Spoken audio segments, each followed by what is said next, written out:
Hey everyone. I've got to start with some sad news. Joking, there is no sad news. Hey everyone, how are you doing? Welcome to this week's Tea Time. I nearly elbowed the microphone, as I always do, but I went over.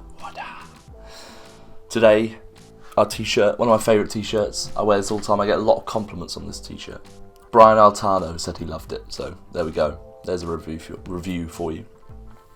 Jurassic Park, he's on a swing. It's a good joke. Enjoy it. Part 2, of course, is the mug reveal. I've punched the microphone. The mug reveal. I bought a new one. Fallout. There's no correlation between these two, but it's happened. The people with a keen eye will have noticed I just did the screenshot for the thumbnail. I paused very quickly. Hope you appreciate that.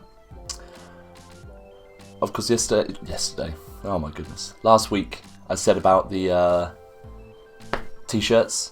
Good response, so I'll get that going soon. I'll get that sale going. The response I got was the grey looked good, and then black as well, which I want the black one, so we'll do that. So let's get on with the questions.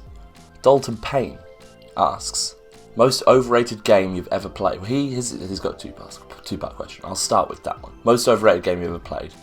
For me, it really saddens me to say it, but like a game that everyone thinks is really highly rated and I just can't get into is Shadow of Mordor. I love it. I love the theory of it. I love the concept. I just can't. I don't know why. I just can't do it. It really it makes me genuinely upset that I can't get into that game. That somehow it doesn't capture me. It's got everything I want. I don't get it. But yeah, that's the answer to that question. I don't know why I can't get into it. It frustrates me. Part 2 of his question is, will you play the COD 4 remaster if it's real? Of course I will. That's my favourite Call of Duty of all time. One of my favourite games of all time. It will, if it's, I'm not sure the details of it. Is it, if it's part of the actual package or not?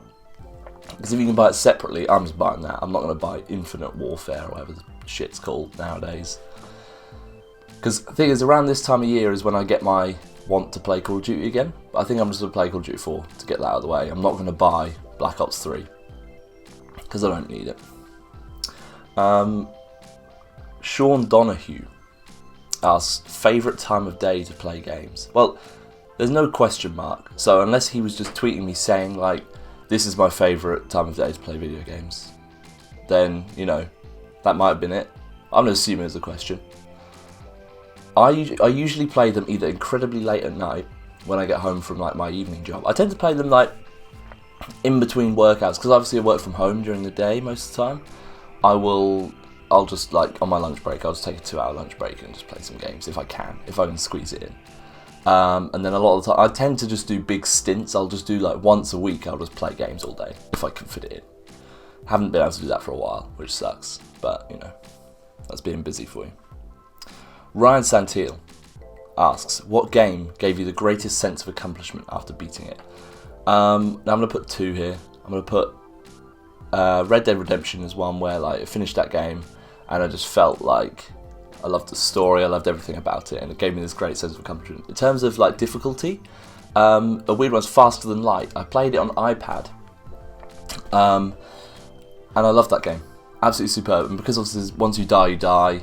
It's, you know, it's a really good game. If you haven't played Faster Than Light, I highly recommend it. Incredible game. Very good game. And one that works really well on iPad if you like to play while travelling. That's what I'd say. I played it on holiday once.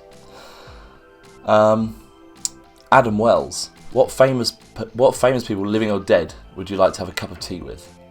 Now, I would love to have a tea with Louis Theroux. Documentarian. He's got loads on Netflix. Don't know if it's on American Netflix again. But they're really good. If you can watch some of those, they're really good. He's just hilarious. And he's just really cool. I'd love to chat to him for like an hour. That'd be a few cups of tea, but you know, that's how it is. Joe Malone says, you wait, because it's knowledge. If you listen to some stuff I say, it frustrates me with shows like Walking Dead, for example, when there's no real end to it. It could just go on forever. So I'm not going to start watching it until I know the general, if it's a good ending. I don't want to know what the ending is, if that makes sense. So I'm making this way more complicated than it should be, but there we go. But so he's asking, how do I avoid spoilers when I do that with a show? Now, you can never really truly avoid spoilers, I don't think. Like, even with Game of Thrones, like, I was 2 days late. I do watch Game of Thrones, and I was 2 days late watching this start of Series 6. And I managed to just about avoid stuff. But you kind of just have to you read the first line of a sentence and you just panic and run away. Just don't listen to anything that's Game of Thrones related or Walking Dead related. That's kind of how I do it. I've done quite well. Like, Game of Thrones I knew about, because I only started watching it last year.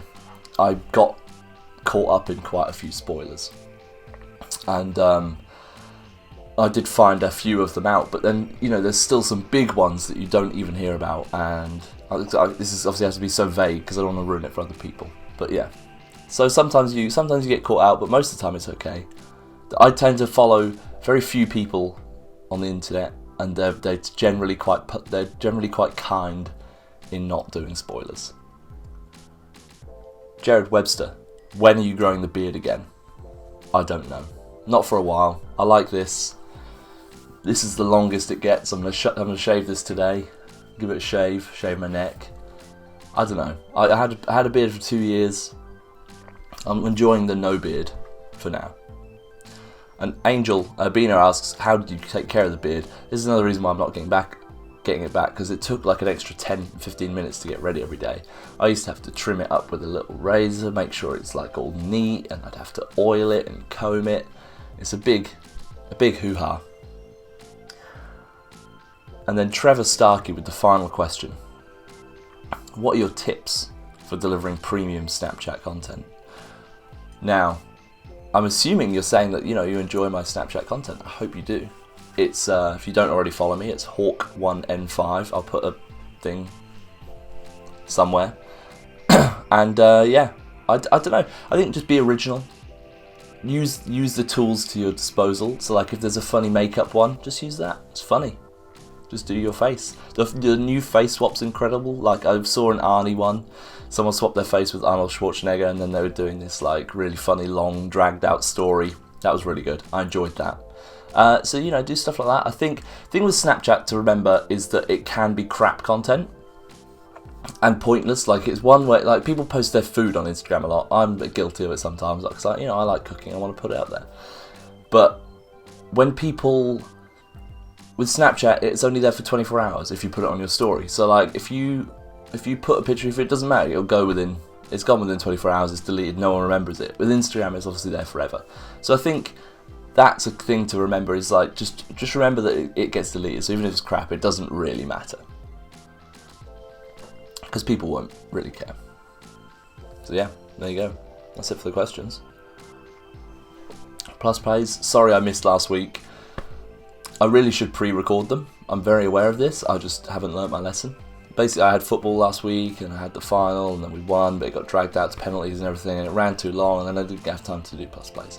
So, I'll do it tomorrow. Well, I'm going to record it today now, and it'll be ready for tomorrow, and it'll be magical. Because today's Saturday. I record this on the day that it goes live. Not many people know that. I just do it all in a oneer. That's how I like to do my content. That's why usually I do plus plays on a Sunday. But there we go. So yeah. Follow me on Twitter if you don't already. @TomHawkin5. Because, you know, Cisco does. So it must be cool. Just saying. Jokes. And yeah.